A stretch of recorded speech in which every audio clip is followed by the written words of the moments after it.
L'invité de France Bleu à Paris ce matin est le directeur de la Fondation Abbé Pierre en Île-de-France. Bonjour Éric Constantin. Bonjour. Alors la Fondation qui remet son rapport annuel aujourd'hui, 4 millions de personnes pas ou mal logées, 12 millions en situation de fragilité, ça ce sont les chiffres au niveau national, mais quelle est la situation chez nous en Île-de-France ?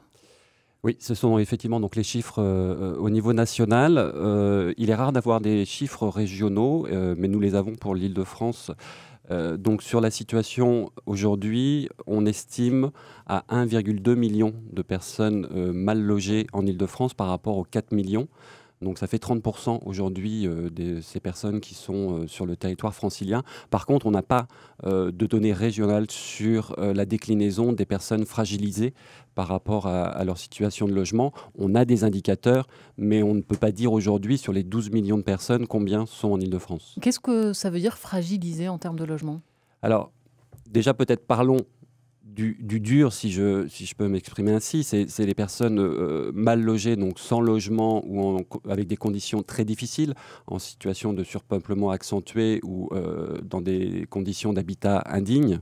Après, vous avez effectivement donc les personnes en situation de fragilité. Donc là, on va aller plus loin, on va aller sur des copropriétaires qui sont dans des copropriétés dégradées, sur des personnes en situation d'impayé, donc qui risquent de perdre leur logement.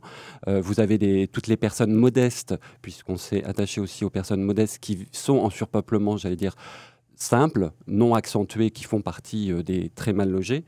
Vous avez aussi toutes les personnes qui sont en situation d'effort excessif financier par rapport au loyer qu'elles doivent payer. Est-ce que ce surpeuplement accentué, c'est quelque chose qui est spécifiquement francilien, qu'on retrouve beaucoup et encore plus à Paris ?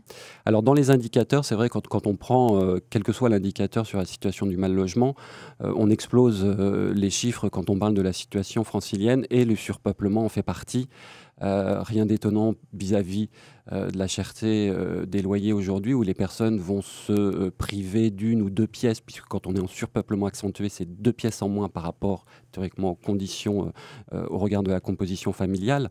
Donc on est aujourd'hui à 20%, enfin on a eu une augmentation de 25% déjà entre 2006 et 2013, puisque toutes les données aujourd'hui de la Fondation Abbé Pierre sont issues de l'enquête nationale logement. Donc ce ne sont pas des données propres à la Fondation, c'est de la statistique publique. Donc on a vu que le surpeuplement, il y a eu une augmentation énorme entre 2006 et 2013. Et vous avez aujourd'hui près de 60% des personnes en surpeuplement accentué qui vivent en Île-de-France. Est-ce qu'il y a quand même des domaines où ça va mieux, où ça s'est amélioré ces dernières années ? Ou pas, malheureusement ? Sur les indicateurs, il y a un chiffre qui baisse, c'est les personnes privées de confort sanitaire de base, c'est-à-dire des personnes qui sont sans logement, sans toilette, sans eau chaude, au sein de leur logement. Donc ça, ce chiffre continue à baisser, mais c'est le seul aujourd'hui indicateur qui baisse. Après, si vous prenez en compte les conditions plus larges de confort, là, par contre, ça augmente. Vous tirez quel bilan, Éric Constantin, du quinquennat qui s'achève ? Alors il y a le bilan effectivement au niveau national et la présentation ce matin sera faite à la Grande Arche. La position de la Fondation a été est très mitigée sur ce bilan. On a eu des choses plutôt positives ou en tout cas des choses qui pouvaient nous faire espérer qu'on allait renverser la tendance en début de quinquennat. Et puis au fil du temps, on a vu qu'on est un peu resté au milieu du gué sur un certain nombre de choses, voire on est revenu en arrière sur la garantie universelle des loyers, sur l'application de l'encadrement des loyers dans les 28 agglomérations. Et on a vu aussi les moyens budgétaires qui n'étaient pas à la hauteur de ce qu'on pourrait espérer sur la production de logements sociaux. On avait une promesse d'arriver à 150 000 logements sociaux par an. On n'est pas au rendez-vous au niveau de la production. Vous attendez quoi du prochain président ?